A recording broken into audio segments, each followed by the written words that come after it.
30,000 feet above a continent at war, the sky is a broken cathedral of smoke and fire.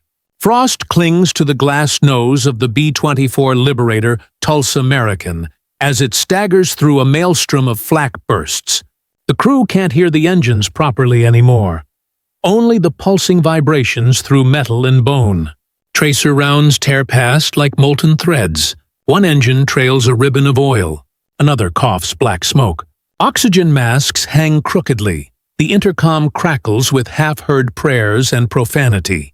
The smell of burned insulation fills the fuselage. The bomber banks slightly, dropping out of formation, its belly peppered, tail riddled. German fighters circle back, ready to finish the kill, expecting it to fall away into the haze below. But the crippled plane doesn't fall. Against all physics, it steadies. The crew inside, bleeding and half-conscious, refuse to let go of formation. "We finish the run, or we die laughing," someone mutters. The control yoke trembles forward. The Liberator begins to climb. Through disbelief, the Luftwaffe pilots watch. The ghost of an aircraft is climbing back. The question is, how did such defiance even happen? By 1944, the daylight skies over Europe had become the most dangerous workplace on Earth.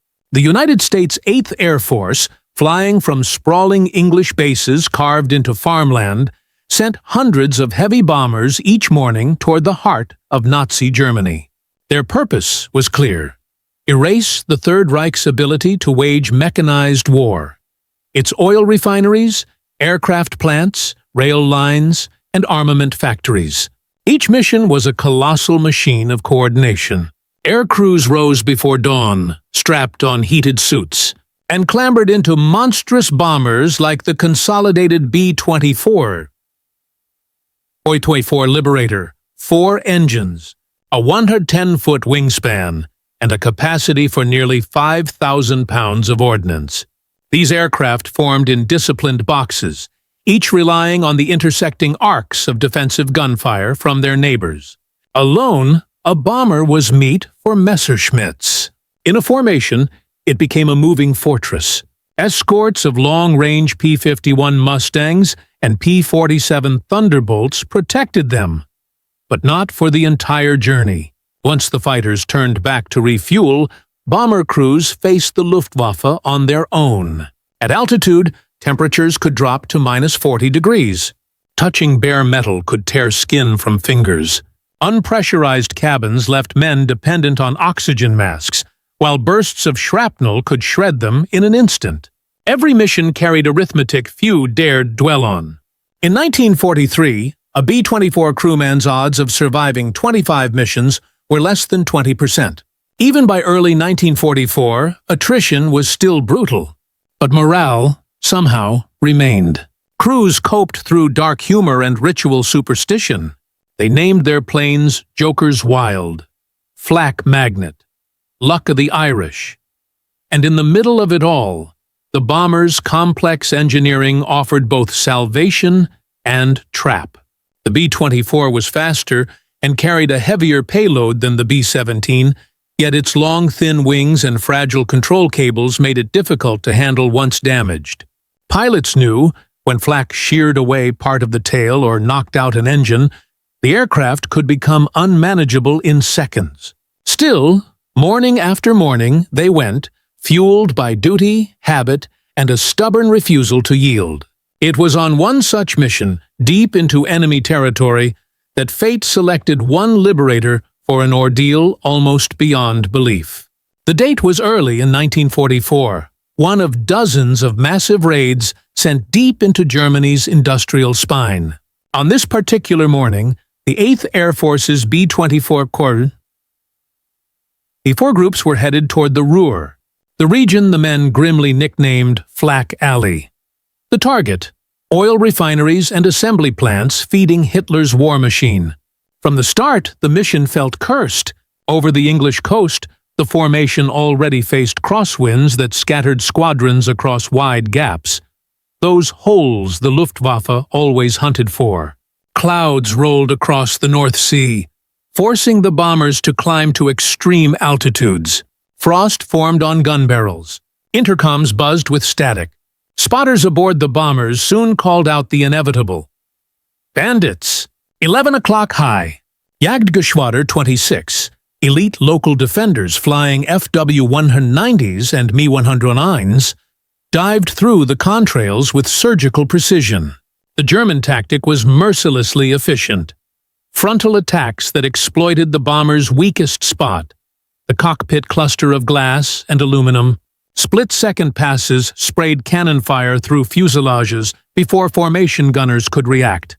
In such exchanges, seconds decided life or death. A single 20mm shell could send pieces of oxygen tanks spinning through the interior like shrapnel.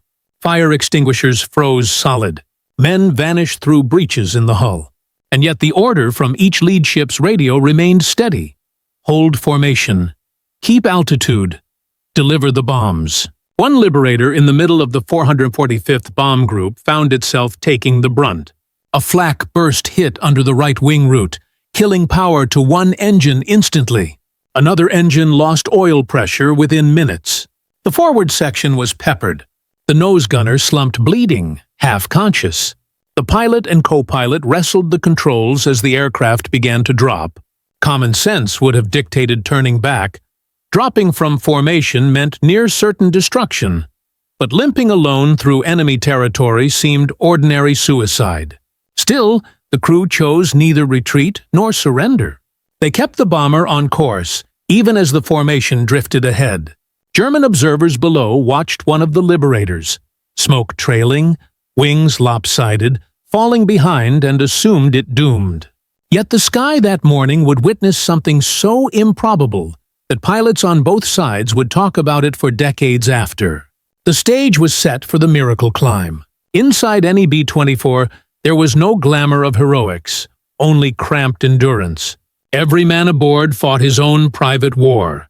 The pilot with the controls, the navigator with drift and cloud, the gunners with fear. They were mostly in their early 20s, farm boys or factory apprentices who had been trained to operate one of the most complex flying machines of the age. Humor was their armor. In the morning, they would joke about going back to visit Hermann Göring again, or promise to bring souvenirs from the Ruhr. Laughter, equal parts defiance and denial, steadied frozen hands. When the flak began, conversation ceased, not from discipline but from awe. The air seemed alive, vibrating under the concussion of bursting shells. To stay at their posts was to perform not a single act of bravery, but hundreds of consecutive ones. The men of this Liberator were not different from the others. They simply refused to quit one moment longer than physics allowed. Sometimes, that is the precise line between survival and a smoking crater. The B-24 Liberator was a marvel of production and compromise. With its high-aspect Davis wing, it promised longer range and higher speed than its famous sibling, the B-17. 4 engines, Pratt & Whitney radials, pulled a 60,000-pound machine across continents. But the efficiency of that wing made it delicate. Damage that a B-17 might shrug off could cripple a Liberator. The control cables ran long and exposed. The fuel lines extended through thin skin. Pilots called it the boxcar with wings. Accurate, both for its spacious fuselage and its clumsiness when hit. Yet workshop crews loved its rugged landing gear and its ample payload. In total war, quantity sometimes outweighed elegance. Ford's Willow Run plant produced one every 55 minutes. The aircraft carried American industrial might into the stratosphere, its rivets as much weapons as any bomb. Formation flying was both art and contract. Each bomber's field of fire overlapped with others, building a dome of tracer defense. The lead ship dictated altitude and speed. To break formation was to invite destruction. To hold it, even while wounded, was to keep the group's defensive symmetry. Hence the wounded Liberator's dilemma: drop back for safety, or fight to stay aligned. Pilots were drilled that there's safety in the square. But in practice, that meant trimming dying engines, countering yaw, and forcing a half-crippled bird to maintain position at 160 miles per hour. Crews often described formation combat as a slow-motion bar fight in a phone booth. Everyone swinging, no room to move. In that chaos, teamwork became instinct, and instinct would soon decide whether this particular bomber lived another minute.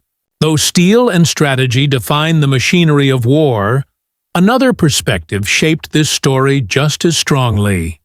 The eyes of the enemy watching it unfold.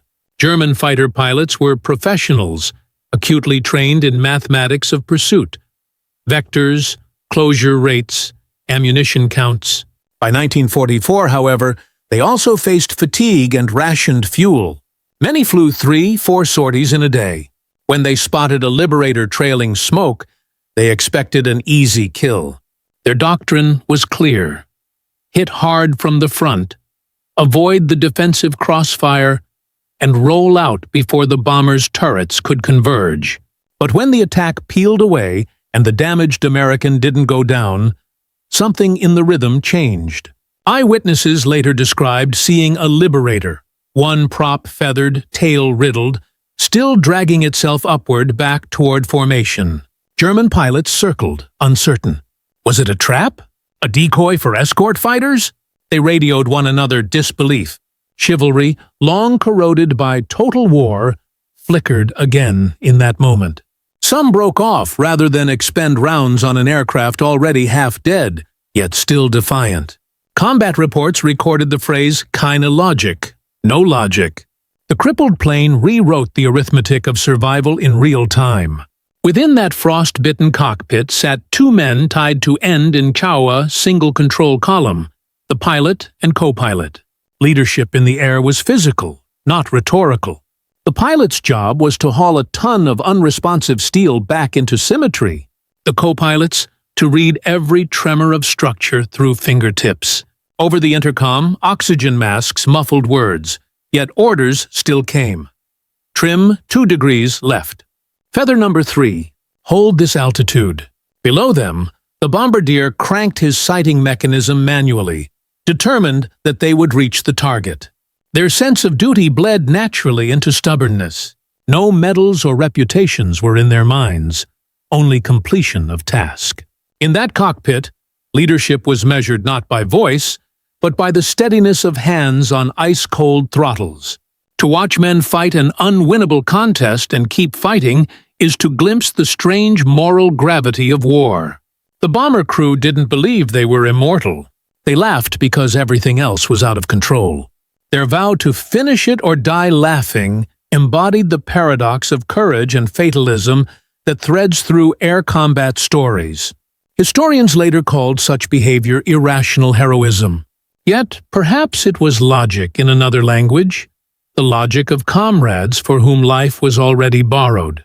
If we go down, one later said, let's make sure we've earned it. Through all these angles, mechanical, tactical, human, and moral, the stage tightened toward one sharp point of crisis. Clouds peeled apart, fighters regrouped, and inside the fractured Liberator, the gauges edged toward zero. The moment of reckoning was coming. The next instant would define their story forever. The bomb run had begun. Altimeters steadied at 25,000 feet. In the lead ship, bombs tumbled toward the refineries below, black specks drifting into smoke.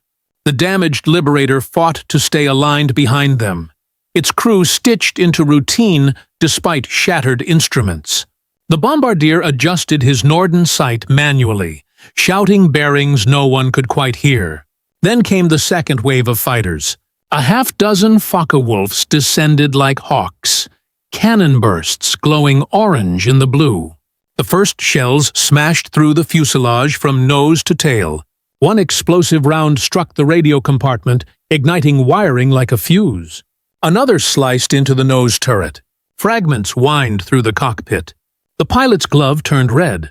The co-pilot yanked the yoke to level the wings. Engine 3 erupted in fire and was quickly feathered. Propeller blades frozen still.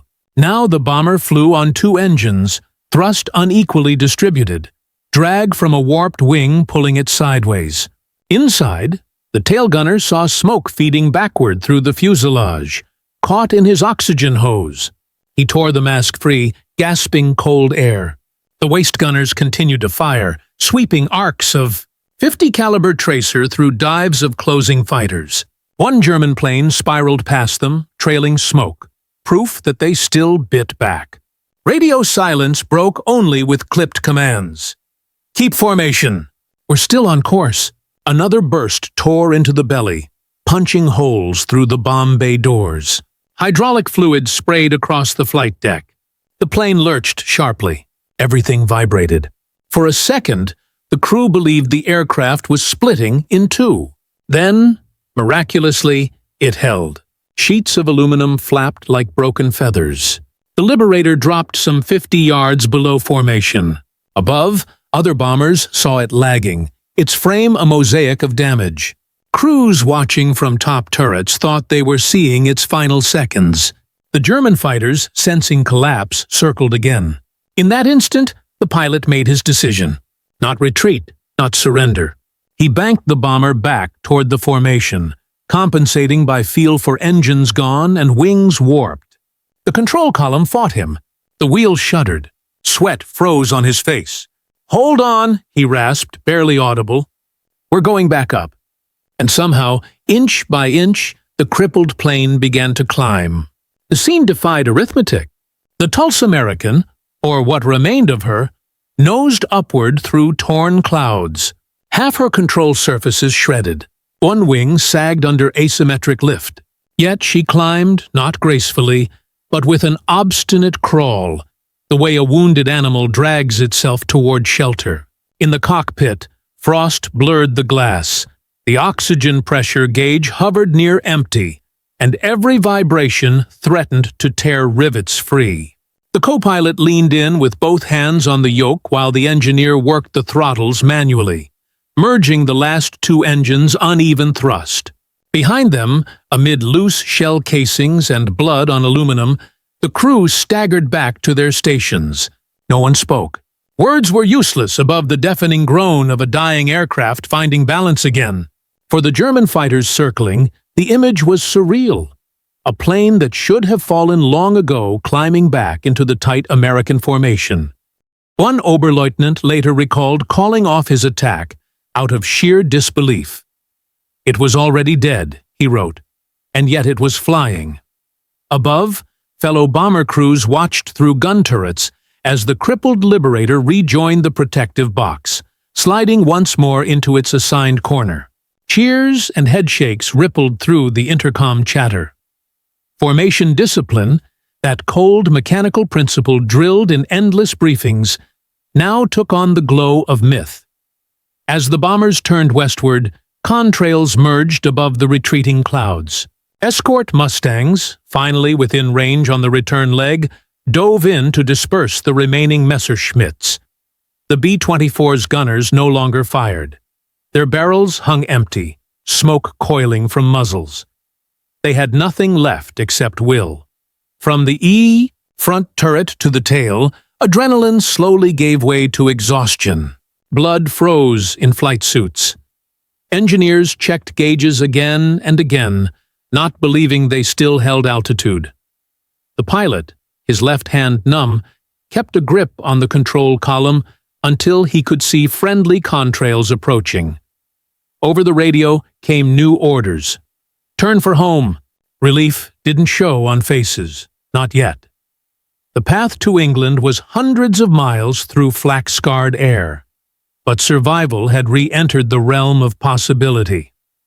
What happened next would seal this mission's legend. The long crawl, back across the channel, and the revelation of just how close death had truly flown beside them. The return flight was silent except for the rhythmic coughing of the engines that still worked. The crew had patched what they could with tape, rags, and prayer. Oxygen depletion forced them to descend below 20,000 feet. They risked flak from the coast, but frostbite was no longer their main enemy. Fuel was. Gauges hovered near zero. Every vibration sounded like prophecy. When the formation reached the edge of occupied Europe, the crippled Liberator once again began to lag. The others, low on fuel themselves, couldn't hold back indefinitely. Over radio came short transmissions of encouragement. "You're still with us, boys. Keep her up." Somewhere over the North Sea, the formation thinned. Still, the wounded bomber pressed on. Hours later, the white cliffs of England appeared through ragged haze. Air-sea rescue launches were alerted in case they didn't make it. On board, the pilot ordered his men to prepare for crash procedures. Landing gear indicators were smashed, flaps jammed. They would try to bring her in belly first. The airfield, circus, fire crews, ambulances, ground crews stood ready, binoculars raised. When the Liberator approached, its silhouette stunned those below. Holes riddled the fuselage large enough to see through. Fabric burned away from control surfaces. Rudder almost gone. Two propellers stood motionless. Yet it glided down like a burnt leaf, scraping along the runway in a fountain of sparks before settling into a dead halt on its belly. Silence followed, broken only by the ticking of cooling metal. Then movement. One by one, crew members stumbled out, soot-covered and pale. Ground crews surrounded them, speechless. "How far'd you come like that?" someone asked. The pilot's reply was barely audible. All the way, they had completed the bombing run and returned in a machine that by every rule of mechanics should have disintegrated miles ago. But this was only the beginning of what people would later call a miracle of discipline and endurance. Reports, photographs, and disbelief would soon begin to circulate. Within hours of the landing, intelligence officers and engineers surrounded the battered aircraft, tracing the paths of holes through its skin like archaeologists at a sacred site. One counted more than 200 shell impacts. Control cables had been severed in multiple places, yet still caught by frayed strands. Hydraulic fluid had drained entirely. Only gravity and luck had kept the landing gear doors shut long enough to prevent catastrophic drag. "She's held together by habit," muttered one maintenance chief, running a hand along the torn fuselage. Photographs taken that day, charred metal, twisted spars, silent gunners standing beside their aircraft, spread through base operations and later through the press. The images became rallying icons. If a Liberator that damaged could limp home, what excuse remained for giving up? Two of the crew were wounded severely, but survived. The rest returned to duty after debriefing, insisting they were no heroes. The navigator joked to correspondents, "We just didn't want to swim." Official reports sanitized the story into measured prose. Crew maintained control and returned safely despite major structural damage. But around the barracks and in the pubs of East Anglia, the legend inflated into something greater, an act of group willpower that seemed almost supernatural. German archives later confirmed interceptions that day, noting a bomber severely hit yet maintaining altitude, and listing fuel expenditure from repeated attacks as inefficient. Even enemy analysts admitted grudging respect, studying why Liberators could sometimes absorb more punishment than expected.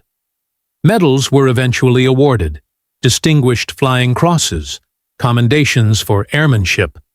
But the greater honor was the enduring story told among flyers who understood how close the edge truly was.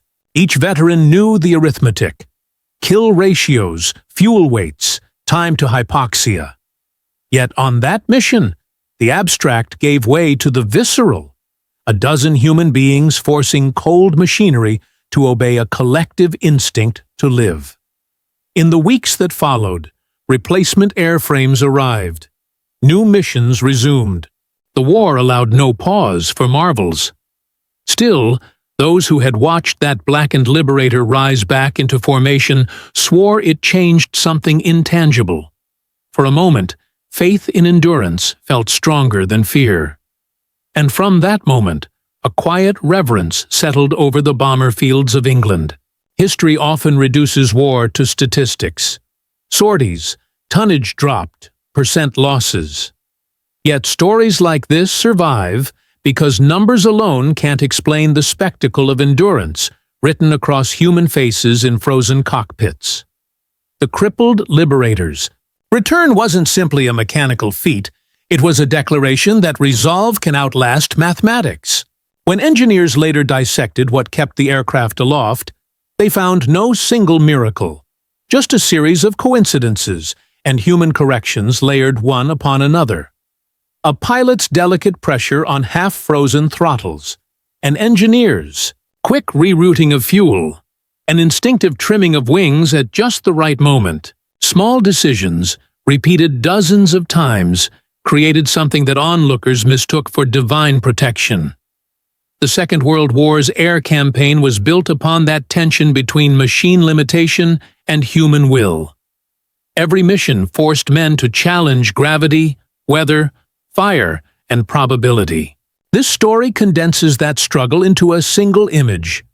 A bomber, riddled and smoking, clawing back to formation not out of bravado, but belonging. In the skies, isolation meant death. Unity meant survival. That truth, more than the bombs or targets, defined the strategic bombing war. After the war, many such aircraft were melted down and repurposed into the peacetime world. Aluminum turned into pots, pans, even playground swings. But the pilots and gunners who once inhabited them carried invisible traces. The smell of burning, cordite, the vibration of flak against armor, and that unfathomable instant when the laws of physics bent to the weight of human determination. The Tulsa American and others like her became quiet symbols, not of victory, but of endurance. In an age when the sky itself was weaponized, a band of young men proved that courage could be as tangible as riveted steel. Somewhere, high above the fields of northern Europe, the contrails have long since faded. But imagine them at that moment. Fractured white lines reforming across a blue horizon as one broken bomber slid back into place. Formation restored. Mission complete. Humanity for a heartbeat. Victorious.